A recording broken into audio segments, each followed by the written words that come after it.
These gourmet homemade chicken Kievs are a brilliant way to reinvent a family favourite. Good thing about this is that the amount of meat you get is so much greater than if you buy them in the shops. Yeah. So just to give you an example, out of one chicken breast, commercially made chicken Kiev, they'll make 6 Kievs. Okay? Really? So yeah, so you'll get a lot more meat by doing it yourself, and it's really, really simple. Okay. You gonna help me? Yeah. Begin by making a simple garlic butter. Add garlic, chives and parsley to soften butter, and then beat until smooth. Roll up in cling film to make a sausage shape, and once set, it's ready for my assistant Fletcher to stuff into the chicken breast. That's it. Beautiful. That's it. So now we've got to get on what we call pané. So pané is putting in breadcrumbs, okay? Breadcrumbs are one of those things, of course, that you can use bits of bread that you think you're not going to eat, you know, the ends of the bread. Right. You can make them into breadcrumbs and freeze them. In fact, the 80 grams of homemade breadcrumbs that we're using cost 4 pence. The same amount of pre-made ones are far pricier at 33 pence. Dip each stuffed chicken breast in flour, egg and breadcrumbs. Somebody would say, oh, make your own chicken Kiev, and I'd think, oh, that'll take ages. Just to think that I've got to do that, that's probably just as quick as me getting it out the packet and putting it in the Exactly. oven. But Matt, your genius doesn't end there, does it? Nope. Once these are prepared, you can freeze these and eat them within 6 months. Why don't we just get another freezer? You don't need another You can't fill the one you got. Yeah. I think someone's excited about these. They look exactly like the real thing. Do you think? Yeah, Does that make you want to eat them? yeah. Good. Because that's the idea. Only, but the real thing has more breadcrumbs. Yeah, all right. I can't do everything, you know what I mean? I'm not a magician. But they're nice and big, aren't they? Yeah. Once crisp, bake in the oven at 200 degrees for 10 minutes. Served with tomato pilau rice, these succulent homemade chicken Kievs are more delicious than the Smith's usual pre-made version, and they sneak in at just under a fiver at £4.99. Boom! I'm showing the Thompson Ranas, 5 meals, each under a fiver, and Tuesday's dinner is next on the menu. Remember the challenge, Matt? This one needs to be even cheaper than the last. Got it. This is the kind of meal that's going to utilise the odds and ends, like this, bit of broccoli that's going out of date, that you don't have to throw away. Just to clarify, I found that coriander and broccoli in the bin, and now nothing is going to waste, including the stalks. There's loads of goodness in this, and it's going to taste better in that dish than it is in the bin. You can't argue with that, can you? Right, pens at the ready, here we go. Pasta on to boil, followed by the broccoli. Oil in a pan, chop the garlic. Right, so garlic in. Chop some chilli, add to the pan, along with the cooked pasta and the broccoli. And then finally, sardines. Canned fish is good value, isn't it? Absolutely, and it sits in the cupboard quite happily for upwards of 20 years. Tinned sardines contain the same levels of omega-3 as fresh, so you can get all the nutritional benefits, but on a budget. 2 cans of these cost us 80 pence, but it would have been £2.66 for the same quantity of fresh fillets. For added flavour, Matt's rescued a pack of herbs from the freezer too. I know you won't believe this, but this was on offer. I think it was about 20 pence. When it defrosts, it actually looks pretty good. And to top it off, here's what you can do with stale bread. Rather than chucking it out to the birds, what we can do here is what they call pangrattato, which is just breadcrumbs, fried. Can you freeze that, Matt? Absolutely, and it will make life a lot easier. As well as bread, any leftover veg scraps can be frozen in bags and herbs in an ice cube tray. Used straight from the freezer to add flavour to soups, stir-fries and more. It smells absolutely amazing. Pretty good, eh? But I'm not finished yet. There's more money left over to make a really nice fruitcake laced with tea. We simply soaked raisins from the store cupboard in tea and added to a homemade cake mix to make this amazingly moist fruit tea cake. But surely all of this can't be cheaper than the last feast? How much do you think it cost? £4.50 Well, there's your change. Boom! for both courses. Yes, exactly. All the ingredients cost £3.55. It's more than £1 cheaper than the previous feast, and this bargain banquet saved us a trip to the bin. Well done, Matt. You're welcome. Oh, that's lovely. I love that your kids are still eating the spaghetti while we're chowing down on the cake. we're going to create tasty chicken and roast vegetable pizza planks, which will be ready for when the family return. It's a healthy pizza, and it's going to be pretty filling as well. Come on then, show us what you're made of. Using store cupboard staples, begin by adding 6 teaspoons of baking powder to a kilo of plain flour. Now, this is what it will give it that rise instead of the yeast. Add a sprinkling of salt and gradually add water, kneading as you go. To make the topping, blitz chopped tomatoes, garlic, basil and tomato puree. Is it going everywhere? No, you're right. Pink shirt was a bad choice. Roll out the dough and spread on the sauce. We know that the children are reluctant to eat their pizza crust, but if we put the sauce all the way to the edge... Yeah, hopefully there won't be any wastage.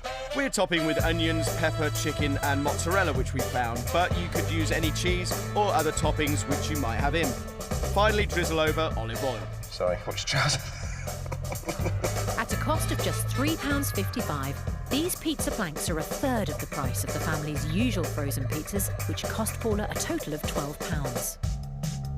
Whilst they bake, we're slathering chocolate spread onto the leftover dough and topping with bananas to make some sweet calzones for the kids' pudding. And at just 89p, they're easy on the purse strings. What else could you put in your sweet calzones? Grated apple with jam. We've used chocolate spread costing 50p, as the family already had it in their cupboard, but you could use apricot jam for just 30p. Once filled, fold over your dough and crimp the edges. Not quite as elegant as you'd be doing it, is it? Dodgy crimping aside, we're hoping that these mouth-watering chicken and roasted vegetable pizza planks and gooey chocolate calzones will encourage the Laycocks to start getting creative with their cooking. And at a total cost of £4.86, that's more than a 50% saving on Paula's usual spend per meal. My challenge for Matt is to cook 5 meals for under a £5. Tonight, he's got to conjure up dinner from what we found in the kitchen, using food otherwise destined for the bin. Yep, I'm up for it. Over a quarter of us say we have food left over from the weekend, so Monday night is the perfect time for a quick and easy meal that uses those leftovers. I'm rustling up this tasty, crispy Cajun chicken on a bed of jewelled couscous. This is the key ingredient, these thighs. We found amongst their chicken stockpile in the fridge some reduced thighs with bone in. This is a great money-saving tip if you actually use it. So the best way to buy it was with skin on and bone in. The more the butcher does to the chicken, the more expensive it's going to be.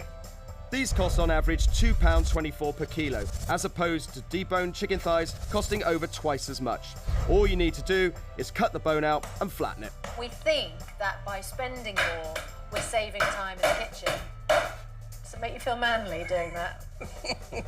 As I was saying, spending more on convenience food doesn't always save you time in the kitchen, but clever recipes do.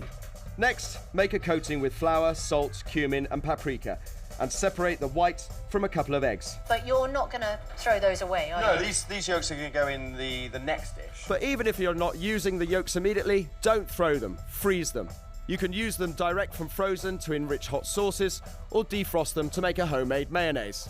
Dip the chicken in the flour mix, egg white and cornflakes, and then fry them. Don't overcrowd the pan, otherwise the temperature drops. And I've also found a pack of couscous in the cupboard that can be brought to life with salad, parsley and mixed beans. Hang on a moment. I would have thought of pomegranate as a luxury item. It's considered a luxury item, but we're not going to use a lot. The pomegranate costs £1, but we're only using 20p worth. The rest can be used in salads throughout the week. The same quantity of pre-packed seeds would have cost 63p. That looks fabulous. I know, but there's more.